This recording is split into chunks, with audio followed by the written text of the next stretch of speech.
Hello dear student, welcome my channel. Grammar की definition. देखो, हम ग्रामर पढ़ रहे हैं तो ग्रामर में सबसे पहले ग्रामर की डेफिनेशन पता होना चाहिए कि ग्रामर की डेफिनेशन क्या होती है। तो grammar is the means by which we can learn to read, write and speak any language correctly. Grammar के द्वारा हम, ग्रामर की हिंदी मीनिंग होती है व्याकरण। तो व्याकरण वह साधन है जिसके द्वारा हम किसी भी भाषा को सही रूप से पढ़ना, लिखना और बोलना सीखते हैं ग्रामर के द्वारा। तो ग्रामर में तो बहुत सारे टॉपिक्स आते हैं, लेकिन ये सिर्फ इसकी सिंपल एक डेफिनेशन हो गई। तो grammar is the means by which we can learn to read, write and speak any language correctly. ठीक है, उसके बाद लैंग्वेज। नेक्स्ट टॉपिक है language. Language is the means by which a person share this thought and feeling to another person. तो इसमें क्या होता है कि अपने थॉट तथा फीलिंग अनदर पर्सन तक शेयर किए जाते हैं लैंग्वेज के द्वारा। फिर भाषा वह साधन है जिसके द्वारा मनुष्य अपने विचार और मनोभाव को दूसरे व्यक्ति तक पहुंचाता है। लैंग्वेज के टाइप्स। लैंग्वेज 3 टाइप्स की होती है। ओरल लैंग्वेज, जिसकी हिंदी मीनिंग होती है मौखिक भाषा। रिटन लैंग्वेज, लिखित भाषा। साइन लैंग्वेज, सांकेतिक भाषा, जिसे हम संकेत के द्वारा समझते हैं। लेटर। नेक्स्ट टॉपिक है लेटर क्या होता है। ये लेटर की डेफिनेशन। ठीक है, तो a smallest sound of any language which can not be divided in another part is called letter. भाषा की वह छोटी से छोटी ध्वनि जिसे और टुकड़े न किए जा सके अक्षर कहलाता है। ये लेटर की डेफिनेशन हो गई। A smallest sound of any language which can not be divided in other part is called letter. मतलब लेटर को हम और डिवाइड नहीं कर पाते।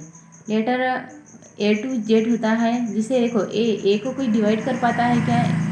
ए तो सिर्फ ए ही होता है। नेक्स्ट पॉइंट है अल्फ़ाबेट। अल्फ़ाबेट क्या होता है? तो alphabet a systematic table of letter is called alphabet.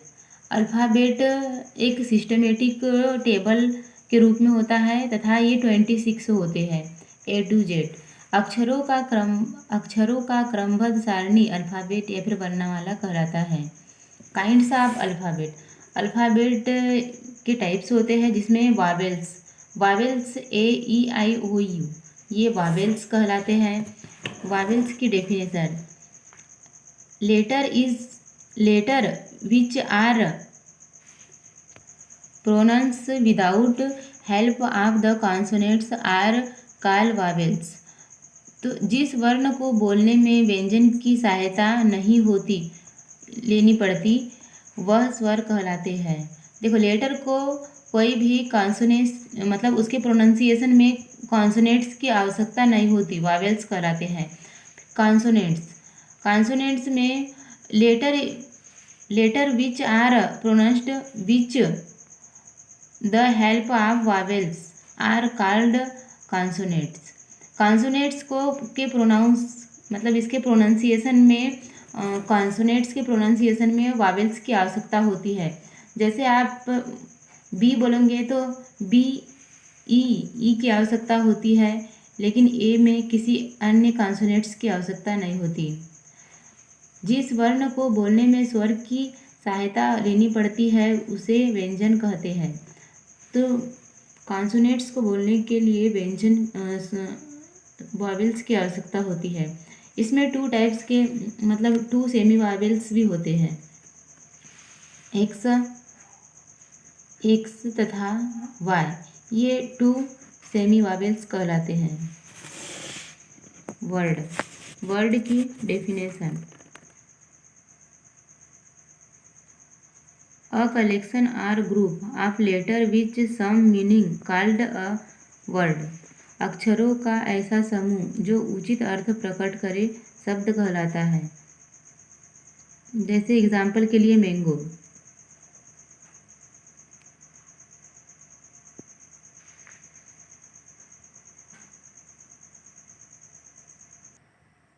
इसमें हम देखो क्या दिया हुआ है कि मैंगो अक्षरों का ऐसा समूह जो उचित अर्थ प्रकट करे।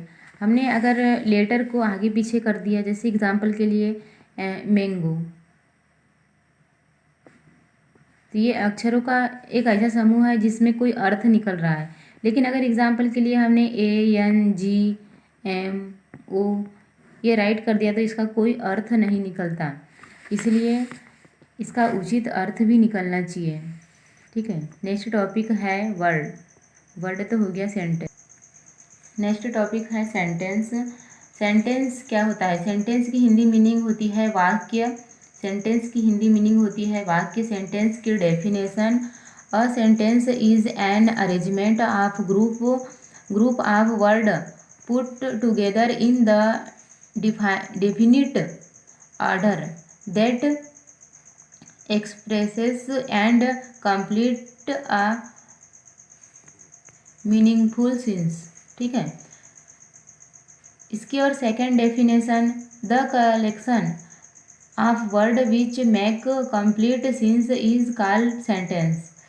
देखो इसमें क्या होता है कि शब्दों का ऐसा समूह जिससे कि पूर्ण अर्थ निकलता है वाक्य कहलाता है। शब्दों का ऐसा समूह जिससे कोई पूर्ण अर्थ निकलता है वाक्य कहलाता है। सेंटेंस की डेफिनेशन यहाँ पर 2 दी हुई है, जो आपको पसंद आए आप उसे राइट कर सकते हो। तथा I go to school, I go to school, तो ये क्या हो जाएगा? एक उचित अर्थ निकलता है। लेकिन अगर हम सेंटेंस लिखते हैं, जैसे एग्जाम्पल के लिए गो आई टू स्कूल, तो इसमें क्या होता है कि इसका कोई उचित अर्थ नहीं निकल पाता है। जैसे यहाँ पर दिया हुआ है आई गो टू स्कूल, तो इसका कोई पूर्ण अर्थ निकलता है, लेकिन इसका कोई पूर्ण अर्थ नहीं निकलता। सेंटेंस के रूल्स होते हैं जिसमें सब्जेक्ट पहले आता है, फिर उसके बाद हेल्पिंग वर्ब आती है, फिर मेन वर्ब आती है, फिर ऑब्जेक्ट आते हैं। यहाँ पर देखिए I go to school, I go to school दिया हुआ है, तो आई गो टू स्कूल में ये सब्जेक्ट हो गया, ये मेन वर्ब हो गया, तथा ये प्रीपोजिशन का होता है टू, और ये ऑब्जेक्ट हो गया। तो ये सब्जेक्ट, मेन वर्ब, प्रीपोजिशन तथा ऑब्जेक्ट। तो आई गो टू स्कूल, इसका कोई उचित या फिर पूर्ण अर्थ निकल रहा है। हम इसे इस टाइप से राइट नहीं कर सकते, ये रॉन्ग हो जाएगा। इसलिए इनका भी एक सीक्वेंस होता है, इन्हें एक सीक्वेंस से राइट किया जाता है। Kinds of sentence. सेंटेंस के भी टाइप्स होते हैं, जिसमें सबसे पहला है असर्टिव सेंटेंस या फिर स्टेटमेंट। असर्टिव सेंटेंस साधारण वाक्य कहलाते हैं। इंट्रोगेटिव सेंटेंस प्रश्नवाचक वाक्य कहलाते हैं। इम्परेटिव सेंटेंस आज्ञासूचक वाक्य कहलाते हैं। ऑप्टेटिव सेंटेंस इच्छावाचक वाक्य तथा एक्सक्लामेटरी सेंटेंस विस्मयबोधक वाक्य कहलाते हैं। ये इसके टाइप्स फिर से एक बार रिवीजन कर लेते हैं। सबसे पहला है असर्टिव सेंटेंस। असर्टिव सेंटेंस साधारण वाक्य। असर्टिव सेंटेंस साधारण वाक्य। इंट्रोगेटिव सेंटेंस प्रश्नवाचक वाक्य। इम्परेटिव सेंटेंस आज्ञासूचक वाक्य। ऑप्टेटिव सेंटेंस इच्छावाचक वाक्य तथा एक्सक्लामेटरी सेंटेंस विस्मयादिबोधक वाक्य कहलाते हैं। जिसमें फर्स्ट है असर्टिव सेंटेंस। असर्टिव सेंटेंस साधारण वाक्य कहलाते हैं, जिसमें इसमें क्या होता है? एक्सप्रेसेस ऑफ स्पीकर्स पॉजिटिव तथा नेगेटिव स्टेटमेंट रख सकता है। पॉजिटिव एंड नेगेटिव स्टेटमेंट रख सकता है। इस बेस्ड ऑन द स्ट्रक्चर, इसका जो स्ट्रक्चर होता है इस स्ट्रक्चर के बेस पर ये काम करता है। Subject plus verb plus object plus other word, मतलब इसमें पॉजिटिव तथा निगेटिव स्टेटमेंट रखा जा सकता है तथा ये टू बेस पर मतलब काम करता है, पॉजिटिव तथा निगेटिव। तथा इज बेस्ड ऑन स्ट्रक्चर, मतलब ये स्ट्रक्चर, इसका स्ट्रक्चर होता है subject plus verb plus object plus other word हो सकता है। फिनिश्ड ऑफ विथ अ सिंग ऑफ फुल स्टॉप, अगर ये फिनिश हो जाता है, जैसे सेंटेंस पूरा खत्म हो गया तो उसके बाद हम फुल स्टॉप लगाते हैं। तो यहाँ पर दिया हुआ है, देखो एक example, he is a brilliant boy, he is a brilliant boy, जिसमें ये क्या हो गया, एक पॉजिटिव हो गया, जिसका निगेटिव हो जाता है he is not a brilliant boy. ये फर्स्ट वाला फर्स्ट जो इसका क्या बोलना चाहिए, एक नोट बोलो या फिर रूल्स बोलो, तो इसका जो रूल्स होता है असर्टिव सेंटेंस का, ये पॉजिटिव तथा नेगेटिव हो सकता है। तो जिसमें he is a brilliant boy, he is not a brilliant boy. जिसमें सेकंड क्या बोल रहा है कि he can speak English, he can speak a English. तो यहाँ पर देखिए जैसे he can speak a English दिया हुआ है, he can speak, he can speak English.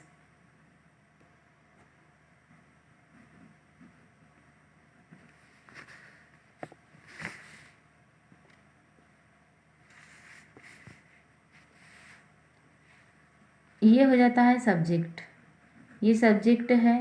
Can, can एक प्रकार का सकना, ये कैन एक प्रकार का मॉडल होता है। तथा स्पीक, स्पीक मेन वर्ब होता है, बोलना, मेन वर्ब। इंग्लिश ये ऑब्जेक्ट हो गया। तो स्ट्रक्चर क्या बोल रहा है कि सब्जेक्ट ऑब्जेक्ट तथा सब्जेक्ट मेन वर्ब तथा ऑब्जेक्ट इसमें होता है, सिंपल या साधारण वाक्य में। तथा इसके बाद थर्ड बोल रहा है कि फुल स्टॉप, जब ये फिनिश हो जाता है तो क्या फुल स्टॉप का हमें यूज़ करना चाहिए। सिंपल सेंटेंस में फुल स्टॉप या फिर कोई भी सेंटेंस हो उसमें फुल स्टॉप लगाया जाता है। इसके भी मेनली 6 टाइप्स होते हैं। असर्टिव सेंटेंस, असर्टिव सेंटेंस के भी 6 टाइप होते हैं। यहाँ पर इसके कुछ टाइप्स दिए हुए हैं। पहला है असर्टिव सेंटेंस, नेगेटिव सेंटेंस, इसमें इंट्रोगेटिव सेंटेंस आ सकते हैं। तथा interrogative to negative sentence WH pattern, जिसमें पॉजिटिव होता है, WH पैटर्न नेगेटिव होता है। इसके कुछ एग्जाम्पल यहाँ पर दिए हुए हैं।